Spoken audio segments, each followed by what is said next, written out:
Hi, Mr. Wallach. This is Gordon Wallach.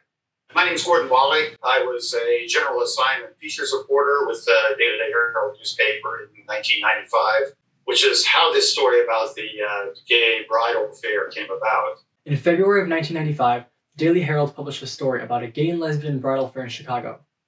It was organized by a public school teacher in the area who had faced difficulties organizing his ceremony in the year prior. The Herald had gotten a press release from the fair's organizers, and Gordon Wallach took interest in the event. It was something that looked interesting and unusual for us, so we just decided we would cover it. We, I think, had no idea that it would generate the reaction that it did. Apparently, there were a large number of readers who were offended by the notion of a gay and lesbian bridal fair. And there was a swift and vitriolic response to the story. The late 80s and early 90s brought large shifts in the narrative surrounding gay people in the media. Most of the discussion regarding queer individuals surrounded the AIDS epidemic. We need to debate this as a policy question because I'm not sure the American public is prepared to make that step, that we would identify persons who are HIV carriers within this definition. As HIV and AIDS began to affect more communities, the fears surrounding it, and in turn gay people, rose. Legislators were pushing for anti-sodomy laws, seeking to criminalize gay people. These laws faced pushback. Many supported the intention of these laws but took issue with the way the legislation was written. The issue many had was with privacy and not discrimination, maintaining that sodomy was odious and repugnant. There was, however, an increase in the platforming of gay people. Queer people and organizations were increasingly able to have a voice in what was undoubtedly a social and often religious debate. What's going on in America is a cultural war. While violence was still prevalent, now its perpetrators were being condemned. KKK members protesting AIDS fundraising were now being exposed publicly. This violence only continued into the 90s, now taking on political motivations. The introduction of President Clinton's Don't Ask, Don't Tell policies caused a group of Marines to attack a gay man, yelling that Clinton would pay. Public outcry against hate-motivated incidents grew. The torture and murder of Matthew Shepard brought large demonstrations and promotion of anti-discrimination laws. Even if Matthew Shepard had not been left beaten and hanging on a fence the night before, this incident and the countless incidents that happened throughout this country are unacceptable. My friends, there is still much education that needs to be done. A modern media culture that glamorizes and even glorifies violence. Articles like Gordon Wallach's showing gay people existing as normal members of society were representative of a new era of queer representation. I reached out to Matthew Harvat, an attendee of the bridal fair, for a better understanding of the time. Gay people in the 80s and the 90s, so there wasn't a lot of representation.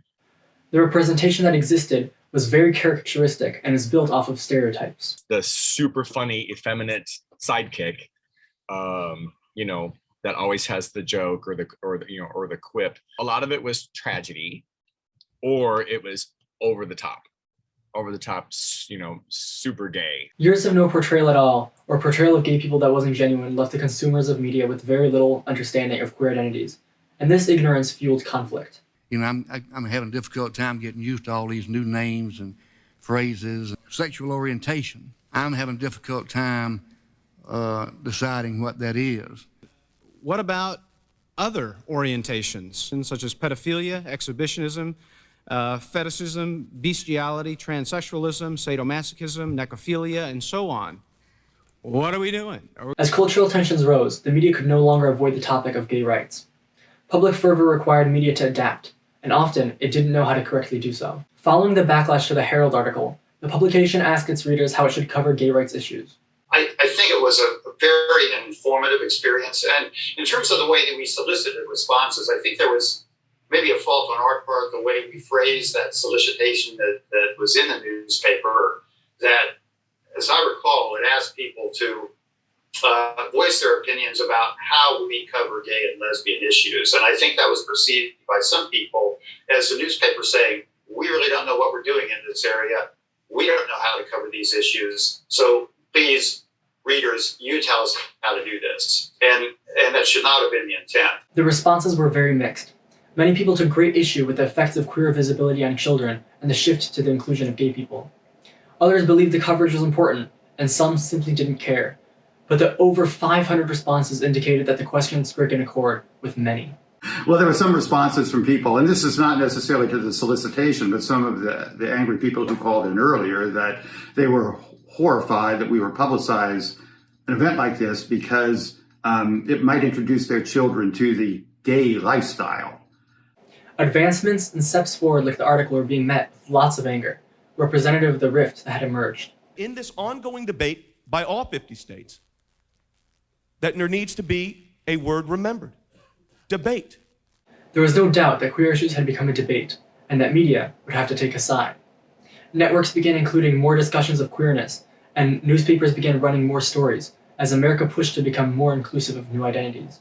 We talk about liberty and justice for all. And today I'm asking, what part of all don't you guys understand? While still sparse, representation began to become more available. In the 90s, let's say, these huge television shows like Friends or Seinfeld or that, all of that, not a lot of gay. Even a show like Seinfeld, where gay characters were not prevalent, was beginning to embrace acceptance, coining the phrase, "Not that there's anything wrong with that," in reference to being gay, and subsequently winning a GLAAD award for this show of inclusion. Visible gay people were crucial to curbing the stereotypes created in the past and encouraging more gay individuals to come out. Ellen DeGeneres' coming out in an episode of her sitcom sent shockwaves through America. Having a person who is loved by so many millions of Americans identify themselves as gay on mainstream television, covered by Oprah and Time magazine, showed a new boldness in media. Her landing on the cover of Time magazine, saying, "Yep, I'm gay," that was a big deal. I think as more and more movies came out, maybe that sort of didn't portray us as predators or the flamboyant queen coming down from the ceiling, which there's nothing wrong with that, but that's not everybody. That's, our story shouldn't be written as one thing. Not only had the media been adapting to changing social understandings, public opinion of gay people was changing as a result of this new media visibility, as contemporary studies would prove. The more that was published about it, the more people became aware of it and developed their own ideas about it. While people were becoming more receptive to queerness, a vocal opposition remained and hate was still very widespread. No one state should be allowed to inflict its bizarre social experimentation upon unwilling participants. Almost immediately after Ellen's coming out, her show was canceled. Her career came to a screeching halt because of that.